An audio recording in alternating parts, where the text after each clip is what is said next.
नमस्कार दोस्तों, NCERT audio books प्रस्तुत करते हैं कक्षा 6 की विज्ञान की पाठ्य पुस्तक। प्रस्तुत है इस पुस्तक का 14वां अध्याय, जिसका नाम है जल।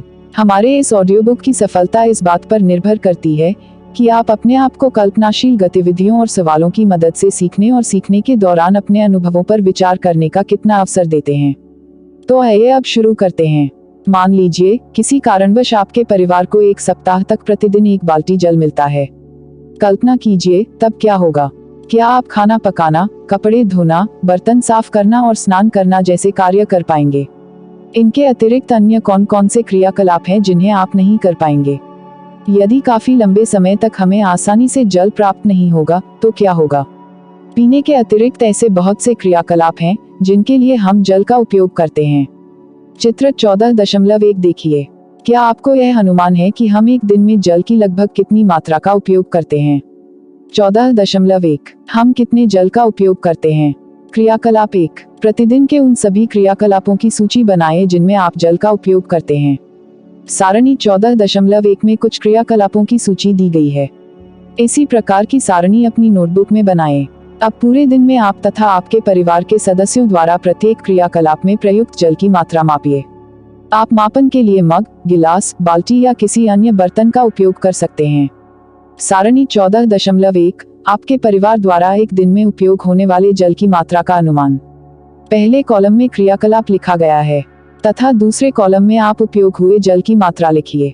पहला कॉलम पीने में, ब्रश करने में, नहाने में, बर्तन साफ करने में, कपड़े धोने में, शौचालय में, फर्श साफ करने में, कोई अन्य। परिवार में एक दिन में उपयोग हुए जल की कुल मात्रा। अब आप यह जान गए होंगे कि प्रतिदिन आपके परिवार में लगभग कितने जल का उपयोग होता है। क्या आप अपनी स्वच्छता के लिए एक दिन में उपयोग किए जाने वाले पानी की मात्रा का अनुमान लगा सकते हैं? इस जानकारी का उपयोग करके यह गणना कीजिए कि आपके परिवार को एक वर्ष में कितने जल की आवश्यकता होती है। अब जल की इस मात्रा को अपने परिवार के सदस्यों की संख्या से विभाजित कीजिए। यह आपके परिवार के एक सदस्य की एक वर्ष की जल की आवश्यकता का ज्ञान कराएगा। पता लगाइए कि आपके गांव या शहर में कितने लोग रहते हैं। अब आपको यह बोध हो जाएगा कि आपके शहर अथवा गांव के लिए एक वर्ष में कितने जल की आवश्यकता होगी। बुझो जिज्ञासु है कि क्या हमारे देश के विभिन्न क्षेत्रों में रहने वाले लोगों को समान मात्रा में जल उपलब्ध होता है? क्या ऐसे भी क्षेत्र हैं जहां के लोगों को उचित मात्रा में जल नहीं मिलता है? वह अपना काम कैसे चलाते हैं? आपने ऐसे बहुत से क्रियाकलापों की सूची बनाई है जिनमें आप जल का उपयोग करते हैं। क्या आप सोचते हैं कि हमारी जल की आवश्यकताएं इसी प्रकार के क्रियाकलापों तक ही सीमित है? हम गेहूं, चावल, दालें, सब्जियां तथा अन्य बहुत सी खाने की वस्तुओं का प्रतिदिन उपयोग करते हैं। हम जानते हैं कि कुछ रेशे जिनका उपयोग हम कपड़ा बनाने में करते हैं, पौधों से ही प्राप्त होते हैं। क्या इन्हें उगाने के लिए जल की आवश्यकता नहीं होती? क्या आप जल के कुछ और उपयोग सोच सकते हैं? हमारे उपयोग की लगभग सभी वस्तुओं के उत्पादन में जल का उपयोग किया जाता है। इसलिए जल का उपयोग केवल दैनिक कार्यों के लिए ही नहीं वरन बहुत सी वस्तुओं के उत्पादन के लिए भी होता है। 14.2 हम जल कहां से प्राप्त करते हैं? अपने उपयोग के लिए आप जल कहां से प्राप्त करते हैं? आप में से कुछ कहेंगे हम नदियों, झरनों, तालाबों, कुओं अथवा हैंडपंप से जल प्राप्त करते हैं। कुछ अन्य यह कह सकते हैं कि हम जल टोटियों से प्राप्त करते हैं। क्या आपने कभी सोचा है कि टोटियों में जल कहां से आता है? चित्र 14.2 में देखिए। टोटियों के द्वारा जो जल हम प्राप्त करते हैं वह जल भी किसी झील, नदी या किसी कुएं से प्राप्त किया जाता है जिसकी आपूर्ति फिर पाइपों के नेटवर्क द्वारा की जाती है। हम में से प्रत्येक का अपने घरों में जल प्राप्त करने का ढंग भिन्न हो सकता है। अंततः हम सबके जल के एक से ही स्रोत हैं जैसे तालाब, झील, नदी तथा कुएं। हमने अपनी चर्चा में कुछ जल स्रोतों का उल्लेख किया है। इन तालाबों, नदियों, झीलों तथा कुओं को भरने के लिए जल कहां से आता है? पहेली आपको यह बताना चाहती है कि किसी पुस्तक के एक पृष्ठ के उत्पादन के लिए लगभग 2 गिलास जल की आवश्यकता होती है। बुझो चाहता है कि आप अपने जीवन में किसी ऐसे दिन की कल्पना करें जिस दिन जल की आपूर्ति टोटियों द्वारा नहीं हो रही हो। अतः आपको स्वयं बहुत दूर से जल लाना पड़ता है। तब क्या आप जल की उतनी ही मात्रा का उपयोग करेंगे जितनी अन्य दिनों में करते हैं? क्या आप जानते हैं कि पृथ्वी का 2/3 भाग जल से घिरा हुआ है? इस जल का अधिकांश भाग समुद्रों और महासागरों में है। चित्र 14.3 देखिए। समुद्रों और महासागरों के जल में बहुत से लवण घुले होते हैं जिससे जल खारा होता है। इसलिए यह पीने के लिए अनुपयुक्त तथा अन्य घरेलू, कृषि तथा उद्योगों की आवश्यकता की पूर्ति के लिए उचित नहीं है। कदाचित आपने एस टी कोलरिज द्वारा 1798 में लिखी गई कविता rime of the ancient mariner की ये पंक्तियां सुनी होंगी। हर जगह जल ही जल, पीने के लिए कोई बूंद नहीं। यहाँ कवि ने महासागर में भटके किसी जहाज के नाविकों की करुण गाथा का उल्लेख किया है। फिर भी महासागर हमारे उपयोग के लिए जल आपूर्ति में एक आवश्यक भूमिका निभाते हैं। क्या आपको यह आश्चर्यजनक लगता है? आखिरकार जो जल हम उपयोग करते हैं वह खारा नहीं होता। हम में से बहुत से लोग महासागरों से बहुत अधिक दूरी पर रहते हैं। क्या इन स्थानों की जल आपूर्ति भी महासागरों पर ही निर्भर करती है? महासागरों का जल उन तालाबों, झीलों, नदियों तथा कुओं में कैसे पहुंचता है जो हमें जल की आपूर्ति करते हैं? ऐसा क्यों है कि इन स्रोतों का जल किसी भी प्रकार से खारा नहीं होता है? इसे समझने के लिए हमें जल चक्र के विषय में जानना आवश्यक है। 14.3 जल चक्र, जल के विलुप्त होने की युक्ति। आपने कितनी बार यह देखा है कि फर्श पर फैला जल कुछ समय बाद सूख जाता है? यह जल विलुप्त होता प्रतीत होता है। इसी प्रकार गीले कपड़ों के सूखते समय भी जल विलुप्त हो जाता है। चित्र 14.4 देखिए। वर्षा के पश्चात गीली सड़कों, छतों तथा अन्य स्थानों से भी जल विलुप्त हो जाता है। यह जल कहाँ चला जाता है? क्या आपको अध्याय 5 का क्रियाकलाप 6 याद है, जिसमें हमने उस जल को गर्म किया था जिसमें नमक घुला हुआ था? हमने क्या पाया था? जल वाष्पित हो गया था तथा नमक शेष रह गया था। इस क्रियाकलाप से हमें यह बोध होता है कि गर्म करने पर जल जलवाष्प में परिवर्तित हो जाता है। इस क्रियाकलाप से हम यह भी अनुभव करते हैं कि जलवाष्प अपने साथ लवणों का वहन नहीं करती है। इस प्रकार बनी जलवाष्प वायु का एक भाग बन जाती है जिसे प्रायः देखा नहीं जा सकता। हमने यह भी पाया था कि जल को गैसीय अवस्था में परिवर्तित करने के लिए उसे गर्म करना अनिवार्य है, तथापि हमने यह देखा है कि खेतों, सड़कों, छतों तथा अन्य जमीनी क्षेत्रों से भी जल जलवाष्प में परिवर्तित होता रहता है। अध्याय 5 में हमने यह भी उल्लेख किया है कि महासागरों का खारा जल जो गहरे गड्ढों में छूट जाता है, वाष्पन के परिणाम स्वरूप नमक के ढेर के रूप में एकत्र हो जाता है। वाष्पन के लिए आवश्यक यह ऊष्मा जल को कहां से प्राप्त होती है? आइए इसका पता लगाते हैं। क्रियाकलाप 2 एक जैसी प्लेट लीजिए। एक प्लेट को सूर्य के प्रकाश अर्थात धूप में तथा दूसरी को छाया वाले स्थान पर रखिए। अब इन दोनों प्लेटों में बराबर मात्रा में जल भरिए। चित्र 14.5 देखिए। जल को मापने के लिए आप किसी बोतल के ढक्कन का उपयोग कर सकते हैं। ध्यान रखिए जल इधर उधर न छलके। प्रत्येक 15 मिनट पश्चात दोनों प्लेटों का प्रेक्षण कीजिए। क्या जल विलुप्त होता प्रतीत होता है? किस प्लेट का जल पहले विलुप्त होता है?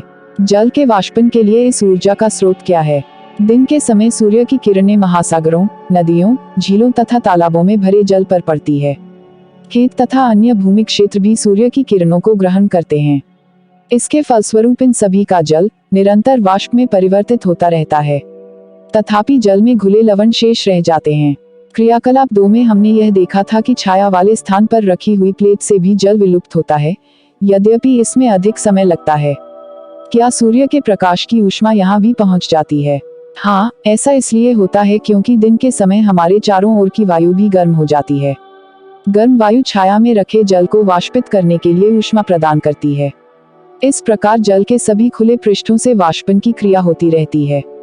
इसके फलस्वरूप वायु में जलवाष्प निरंतर मिलती जाती है, तथापि जल का वाष्पन एक धीमी प्रक्रिया है। यही कारण है कि जल से भरी किसी बाल्टी से जल की इस क्षति को हम बहुत कम देख पाते हैं। सूर्य के प्रकाश में वाष्पन तेजी से होता है। जल को किसी बना पर गर्म करने पर वाष्पन और अधिक तेजी से होता है। क्या जलवाष्प के वायु में अंतरित होने का अन्य कोई प्रक्रम भी है? पौधों द्वारा जल की क्षति। बुझो वाष्पोत्सर्जन के विषय में पढ़ता रहा है। उसने स्वयं से पूछा, 1 किलोग्राम गेहूं देने वाले गेहूं के पौधों से वाष्पोत्सर्जन द्वारा कितने जल की क्षति होती है। उसने पता लगाया कि यह क्षति लगभग 500 लीटर है, जो कि अनुमानतः बड़े आकार की 25 बाल्टियों में भरे जल के बराबर है। क्या अब आप यह कल्पना कर सकते हैं कि वनों, फसलों तथा घास के मैदानों द्वारा कुल मिलाकर जल की कितनी मात्रा की क्षति होती है? अल्पविराम। आपने अध्याय 7 में पढ़ा है कि सभी पौधों को वृद्धि के लिए जल की आवश्यकता होती है। पौधे इस जल की कुछ मात्रा का उपयोग अपना भोजन बनाने में करते हैं तथा कुछ मात्रा को अपने विभिन्न भागों में सुरक्षित रखते हैं। पौधे इस जल का शेष भाग वाष्पोत्सर्जन प्रक्रम द्वारा जलवाष्प के रूप में वायु में मुक्त कर देते हैं। क्या आपको अध्याय 7 का वह क्रियाकलाप 4 याद है जिसमें आपने पत्तियों द्वारा जल के वाष्पोत्सर्जन का प्रेक्षण किया था? वायु में जल वाष्पन तथा संघनन के प्रक्रमों द्वारा प्रवेश करता है। क्या यह जल सदा के लिए लुप्त हो जाता है? नहीं, यह हमें पुनः प्राप्त हो जाता है, जैसा कि हम देखेंगे। बादल कैसे बनते हैं? क्रियाकलाप 3। जल से आधा भरा गिलास लीजिए। गिलास को बाहर से सूखे कपड़े से पोंछिए। जल में कुछ बर्फ डालिए। 1 या 2 मिनट तक प्रतीक्षा कीजिए। गिलास के बाहरी पृष्ठ में होने वाले परिवर्तनों का प्रेक्षण कीजिए। चित्र 14.6 देखिए। गिलास की बाहरी सतह पर जल की बूंदें कहां से आती हैं? बर्फयुक्त जल से भरे गिलास की बाहरी सतह बाहर की हवा को ठंडा कर देती है और जलवाष्प गिलास की सतह पर संघनित हो जाती है। संघनन के इस प्रक्रम को हमने अध्याय 5 के क्रियाकलाप 7 में देखा था। पहेली ने सर्दियों में प्रातःकाल घास की पत्तियों पर ओस की बूंद देखी हैं। क्या आपने भी कभी शीत ऋतु में प्रातःकाल पत्तियों या धातु के पृष्ठों जैसे लोहे की ग्रिल तथा दरवाजों पर इसी प्रकार की ओस की बूंदें देखी है? क्या यह भी संघनन के कारण है? क्या आपने गर्मियों में भी प्रातःकाल ऐसा होते देखा है? जल को पृथ्वी के पृष्ठ पर पुनः वापस लाने में संघनन प्रक्रम की एक महत्वपूर्ण भूमिका है। यह कैसे होता है? जैसे जैसे हम पृथ्वी के पृष्ठ से ऊपर जाते हैं, ताप कम हो जाता है। जैसे जैसे वायु ऊपर उठती जाती है, ठंडी होती जाती है। पर्याप्त ऊंचाई पर वायु इतनी ठंडी हो जाती है कि इसमें उपस्थित जलवाष्प संघनित होकर छोटी छोटी जल की बूंदों, जिन्हें जलकणिका कहते हैं, में परिवर्तित हो जाता है। ये ही छोटी जलकणिकाएं, जो वायु में तैरती रहती हैं, हमें बादलों के रूप में दिखाई देती है। चित्र 14.7 देखिए। इस प्रकार बनी हुई बहुत सी जलकणिकाएं आपस में मिलकर एक बड़े आमाप की जल की बूंदें बनाती है। इनमें से कुछ जल की बूंदें इतनी भारी हो जाती हैं कि वे नीचे की ओर गिरने लगती हैं। इन गिरती हुई बूंदों को ही हम वर्षा कहते हैं। विशेष परिस्थितियों में यह ओले या हिम के रूप में भी गिर सकती है। इस प्रकार वाष्पन तथा वाष्पोत्सर्जन द्वारा जल वायु में चला जाता है, बादल बनते हैं और वर्षा, ओले तथा हिम के रूप में जल पुनः धरती पर वापस आता है। सर्दियों में प्रातःकाल धरती के पास बूझों ने कोहरा देखा है। वह विचार कर रहा है कि क्या यह भी ठंडी धरती के पास जलवाष्प का संघनन है। आप क्या सोचते हैं? 14.4 पुनः महासागरों की ओर। वर्षा तथा हिम के रूप में पृथ्वी के विभिन्न भागों में आए जल का क्या होता है? प्रायः समस्त भूपृष्ठ महासागरों के तल से ऊंचे हैं। वर्षा तथा हिम के रूप में भूमि पर गिरा अधिकांश जल अंततः महासागरों में वापस चला जाता है। यह विभिन्न ढंगों से होता है। पर्वतों पर हिम पिघलकर जल बन जाती है। यह जल पहाड़ों से झरनों तथा नदियों के रूप में नीचे गिरता है। चित्र 14.8 देखिए। कुछ जल जो वर्षा के रूप में भूमि पर गिरता है, वह भी नदियों और झरनों के रूप में बह जाता है। अधिकांश नदियां भूमि पर लंबी दूरी तय करती हैं और अंततः किसी समुद्र या महासागर में गिर जाती हैं, तथापि कुछ नदियों का जल झीलों में बह जाता है। वर्षा का जल भी झीलों तथा तालाबों को भर देता है। वर्षा के जल का कुछ भाग भूमि द्वारा सोख लिया जाता है और मृदा में विलुप्त हुआ प्रतीत होता है। इस जल का कुछ भाग वाष्पन तथा वाष्पोत्सर्जन द्वारा वापस वायु में चला जाता है। शेष जल धीरे धीरे भूमि के नीचे रिसता रहता है। इस जल का अधिकांश भाग हमें भौम जल के रूप में उपलब्ध हो जाता है। कुओं का भरण भौम जल से ही होता है। इसी प्रकार कुछ झीलों के जल का स्रोत भी भौम जल ही होता है। हैंडपंप या नलकूप से खींचा गया जल भौम जल से ही आता है। जिन क्षेत्रों में अधिक हैंडपंप या नलकूप उपयोग होते हैं, वहां पर भौम जल प्राप्त करने के लिए हमें गहरी खुदाई की आवश्यकता होती है। अति उपयोग के कारण भौम जल के स्तर की यह क्षति चिंता का विषय है। पहेली एक चिंता को आपसे बांटना चाहती है। उन क्षेत्रों में जहां भूमि पर वनस्पति बहुत कम है या बिल्कुल ही नहीं है, वहां वर्षा का जल शीघ्र बह जाता है। बहुत से ऐसे भी क्षेत्र हैं जहां पर अधिकांश जमीन कंक्रीट से ढकी होती है। ऐसी भूमि में जल का रिसाव बहुत कम होता है, जिससे अंततः भौम जल की उपलब्धता प्रभावित हो जाती है। वर्षा का बहता जल अपने साथ मृदा के ऊपरी पृष्ठ को भी बहा ले जाता है। अब हम यह जानते हैं कि भूमि की सतह पर वर्षारूपी जल ओलों तथा हिम के रूप में महासागरों में वापस पहुंच जाता है। इस प्रकार जल पृथ्वी की ऊपरी सतह से जलवाष्प के रूप में वायु में जाता है, वर्षा ओलों तथा हिम के रूप में वापस लौटता है और अंत में वापस महासागरों में लौट जाता है। जल के इस प्रकार चक्रण करने को जल चक्र कहते हैं। चित्र 14.9 देखिए। समुद्र तथा भूमि के बीच यह जल चक्र एक निरंतर प्रक्रम है। यह भूमि पर जल की आपूर्ति बनाए रखता है। 14.5 यदि भारी वर्षा हो तो क्या होगा? वर्षा का समय अवधि तथा मात्रा विभिन्न स्थानों पर भिन्न भिन्न होता है। संसार के कुछ भागों में पूरे वर्ष वर्षा होती रहती है, जबकि ऐसे स्थान भी हैं जहां पर वर्षा कुछ दिनों के लिए ही होती है। हमारे देश में अधिकांश वर्षा मानसून के मौसम में होती है। विशेषतः गर्मी के गर्म दिनों के बाद वर्षा हमें राहत प्रदान करती है। बहुत सी फसलों का बोया जाना मानसून के आने पर निर्भर करता है, परंतु अत्यधिक वर्षा से बहुत सी समस्याएं उत्पन्न हो सकती हैं। चित्र 14.10 देखिए। भारी वर्षा से नदियों, झीलों तथा तालाबों का जल स्तर बढ़ सकता है। ऐसा होने पर जल एक बड़े क्षेत्र में फैलकर बाढ़ का कारण बन सकता है। यह खेतों, वनों, गांवों और शहरों को जलमग्न कर सकता है। चित्र 14.11 देखिए। हमारे देश में बाढ़ से फसलें, पालतू जानवर, संपदा तथा मानव जीवन की अपार क्षति होती है। बाढ़ के समय जल में रहने वाले जीव भी बह जाते हैं। प्रायः जब बाढ़ का जल उतरता है तो ये जलचर जीव थल भाग में फंसकर मर जाते हैं। वर्षा भूमि पर रहने वाले जीवों को भी प्रभावित करती है। 14.6 यदि काफी समय तक वर्षा न हो तो क्या होगा? क्या आप कल्पना कर सकते हैं कि यदि किसी क्षेत्र में एक वर्ष या उससे भी अधिक समय तक वर्षा न हो तो क्या होगा? वाष्पन एवं वाष्पोत्सर्जन द्वारा मृदा से लगातार जल की क्षति होती रहती है, क्योंकि यह वर्षा द्वारा वापस नहीं लाया जा रहा है, इसलिए मृदा सूख जाती है। उस क्षेत्र के तालाबों और कुओं में जल का स्तर गिर जाता है और उनमें से कुछ सूख भी जाते हैं। भौम जल की भी कमी हो जाती है, इससे सूखा पड़ सकता है। सूखे की स्थिति में खाद्यान्न और चारा प्राप्त करना दुर्लभ हो जाता है। कदाचित आपने हमारे देश या संसार के कुछ भागों में पड़े सूखे के बारे में सुना होगा। क्या आपको जानकारी है कि इन क्षेत्रों में रहने वाले लोगों को किन किन कठिनाइयों का सामना करना पड़ता है? इन परिस्थितियों में पशुओं और वनस्पति का क्या होता है? अपने माता पिता तथा पड़ोसियों से चर्चा करके अथवा समाचार पत्रों व मैगजीन में पढ़कर इनके बारे में पता लगाने का प्रयास कीजिए। 14.7 हम जल को कैसे संरक्षित कर सकते हैं? पृथ्वी पर उपलब्ध जल का केवल एक छोटा सा भाग ही पौधों, जंतुओं तथा मनुष्यों के प्रयोग के लिए उपयुक्त होता है। अधिकांश जल महासागरों में है, जिसे सीधे ही उपयोग में नहीं लाया जा सकता है। जब भौम जल का स्तर अत्यधिक गिर जाता है, तब भौम जल का और अधिक उपयोग नहीं कर सकते हैं। पृथ्वी पर जल की कुल मात्रा समान रहती है, परंतु उपयोग के लिए उपलब्ध जल की मात्रा अत्यंत सीमित है और अति उपयोग के कारण घटती जा रही है। जल की मांग प्रतिदिन बढ़ रही है। जनसंख्या वृद्धि के साथ साथ जल का उपयोग करने वाले लोगों की संख्या भी बढ़ रही है।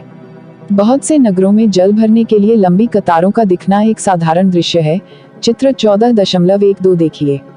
खाने की वस्तुओं के उत्पादन और उद्योगों में भी जल की अधिकाधिक मात्रा का प्रयोग हो रहा है। इन्हीं कारणों से संसार के बहुत से भागों में जल की कमी हो गई है। इसलिए यह आवश्यक है कि जल का विवेकपूर्ण उपयोग किया जाए। हम सावधानी बरतें, जिससे जल व्यर्थ न हो। 14.8 वर्षा के जल का संग्रहण। वर्षा के जल को एकत्र करना और उसका भंडारण करके बाद में प्रयोग करना जल की उपलब्धता में वृद्धि करने का एक उपाय है। इस उपाय द्वारा वर्षा का जल एकत्र करने को वर्षा जल संग्रहण कहते हैं। वर्षा जल संग्रहण का मूल मंत्र यह है कि जल जहां गिरे वहीं एकत्र कीजिए। वर्षा के उस जल का क्या होता है जो ऐसे क्षेत्रों में गिरता है जहां अधिकांश क्षेत्रों में कंक्रीट की सड़कें और मकान होते हैं? यह नालियों में बह जाता है, क्या ऐसा नहीं है? इस प्रकार वर्षा जल का कुछ भाग बहकर नदियों या झीलों तक पहुंच जाता है, जो कि बहुत दूरी पर हो सकते हैं। क्योंकि यह जल हमारे चारों ओर भूमि में वापस नहीं गया है, अतः इस जल को घरों में वापस लाने के लिए हमें अत्यधिक प्रयास करने की आवश्यकता होगी। वर्षा जल संग्रहण की यहाँ 2 तकनीकों का उल्लेख किया गया है। पहली तकनीक, छत के ऊपर वर्षा जल संग्रहण। इस प्रणाली में भवनों की छत पर एकत्रित वर्षा के जल को भंडारण टैंक में पाइपों द्वारा पहुंचाया जाता है। इस जल में छत पर उपस्थित मिट्टी के कण हो सकते हैं, जिन्हें उपयोग करने से पहले निस्पंदित करना आवश्यक होता है। इस जल को भंडारण टैंक में एकत्रित करने के स्थान पर सीधे ही पाइपों द्वारा जमीन में बने किसी गड्ढे तक ले जाया जा सकता है, जहां से यह मिट्टी में रिसाव द्वारा भौम जल की पुनः पूर्ति करेगा। चित्र 14.11 देखिए। दूसरी तकनीक, एक दूसरा विकल्प है कि सड़क के किनारे बनी नालियों द्वारा एकत्रित वर्षा का जल भूमि में सीधे पहुंचने दिया जाए। प्रमुख शब्द: बादल, संघनन, सूखा, वाष्पन, बाढ़, ओला, महासागर, वर्षा जल संग्रहण, हिम, जलवाष्प, जल चक्र। सारांश: जल जीवन के लिए आवश्यक है। वायु में वाष्पन और वाष्पोत्सर्जन से जलवाष्प मिलती रहती है। जलवाष्प वायु में संघनित होकर छोटी छोटी जल की बूंदें बनाती है, जो बादल जैसे दिखाई देते हैं। बहुत सी छोटी जल की बूंदें परस्पर मिलकर वर्षा, हिम अथवा ओले के रूप में गिरती हैं। वर्षा, ओले तथा हिम नदियों, झीलों, तालाबों, कुओं तथा मिट्टी में जल की पुनःपूर्ति करते हैं। महासागरों तथा जलीय भागों के बीच जल के चक्रण को जल चक्र कहते हैं। अत्यधिक वर्षा से बाढ़ आती है, जबकि लंबे समय तक वर्षा न होने से सूखा पड़ सकता है। पृथ्वी पर उपयोग करने योग्य जल की मात्रा सीमित है, इसलिए विवेकपूर्ण उपयोग की आवश्यकता है। अभ्यास। पहला सवाल, नीचे दिए गए रिक्त स्थानों की पूर्ति कीजिए। क, जल को वाष्प में परिवर्तित करने के प्रक्रम को कहते हैं। ख, जलवाष्प को जल में परिवर्तित करने के प्रक्रम को कहते हैं। ग, एक वर्ष या इससे अधिक समय तक वर्षा न होना उस क्षेत्र में लाता है। घ, अत्यधिक वर्षा से आती है। दूसरा सवाल, नीचे लिखे में से प्रत्येक का क्या यह वाष्पन अथवा संघनन के कारण से है? क, ठंडे जल से भरे गिलास की बाहरी सतह पर जल की बूंदों का दिखना। ख, गीले कपड़ों पर इस्त्री करने पर भाप का ऊपर उठना। ग, सर्दियों में प्रातः काल कोहरे का दिखना। घ, गीले कपड़े से पोंछने के बाद शाम पट कुछ समय बाद सूख जाता है। अग, गर्म छड़ के ऊपर जल छिड़कने से भाप का ऊपर उठना। तीसरा सवाल, निम्नलिखित में से कौन से कथन सत्य हैं? क, वायु में जलवाष्प केवल मानसून के समय में उपस्थित रहती हैं। ख, जल महासागरों, नदियों तथा झीलों से वाष्पित होकर वायु में मिलता है, परंतु भूमि से वाष्पित नहीं होता। ग, जल के जलवाष्प में परिवर्तन की प्रक्रिया वाष्पन कहलाती है। घ, जल का वाष्पन केवल सूर्य के प्रकाश में ही होता है। अग, वायु की ऊपरी परतों में, जहां यह और अधिक ठंडी होती है, जलवाष्प संघनित होकर छोटी छोटी जलकणिकाएं बनाती है। चौथा सवाल, मान लीजिए कि आप अपनी स्कूल यूनिफॉर्म को वर्षा वाले दिन शीघ्र सुखाना चाहते हैं। क्या इसे किसी अंगीठी या हीटर के पास फैलाने पर इस कार्य में सहायता मिलेगी? यदि हाँ, तो कैसे? पांचवा सवाल, एक जल की ठंडी बोतल रेफ्रिजरेटर से निकालिए और इसे मेज पर रखिए। कुछ समय पश्चात आप इसके चारों ओर जल की छोटी छोटी बूंदें देखेंगे। कारण बताओ। छठवां सवाल, चश्मों के लेंस साफ करने के लिए लोग उस पर फूंक मारते हैं तो लेंस भीग जाते हैं। लेंस क्यों भीग जाते हैं? समझाइए। सातवां सवाल, बादल कैसे बनते हैं? आठवां सवाल, सूखा कब पड़ता है? प्रस्तावित परियोजनाएं और क्रियाकलाप। पहला, 3 क्रियाकलापों की सूची बनाएं जिससे आप जल बचा सकते हैं। प्रत्येक क्रियाकलाप को कैसे करेंगे, इसका उल्लेख कीजिए। दूसरा, किसी पत्रिका या पुराने समाचार पत्र से हाल ही में आई बाढ़ या सूखे के चित्र एकत्र करके अपनी उत्तर पुस्तिका में चिपकाए। उस क्षेत्र में रहने वाले मनुष्यों ने जिन समस्याओं का सामना किया है, उन पर कुछ पंक्तियां लिखिए। तीसरा, जल की बचत के उपायों पर एक पोस्टर बनाएं और उसे अपने विद्यालय के सूचना पट पर प्रदर्शित कीजिए। चौथा, जल की बचत के विषय पर अपने स्वयं के कुछ नारे लिखिए। पांचवा, क्या नदियों को आपस में जोड़ना बाढ़ से बचने का एक उपाय हो सकता है? हमारी पाठ्य पुस्तक का 14वां अध्याय यहाँ समाप्त होता है। आपसे अनुरोध है कि इस वीडियो को ज्यादा से ज्यादा शेयर करें। इस वीडियो से संबंधित कोई शिकायत या सुझाव हो तो आप हमें कमेंट बॉक्स में जरूर लिखें। आपकी प्रतिक्रिया हमारे लिए महत्वपूर्ण है। अब हम आपसे मिलेंगे इसी पाठ्य पुस्तक के 15वें अध्याय में, जिसका नाम है हमारे चारों ओर वायु। तब तक के लिए खुश रहिए, मस्त रहिए और खूब मन लगाकर पढ़ाई कीजिए। जय हिंद, जय भारत।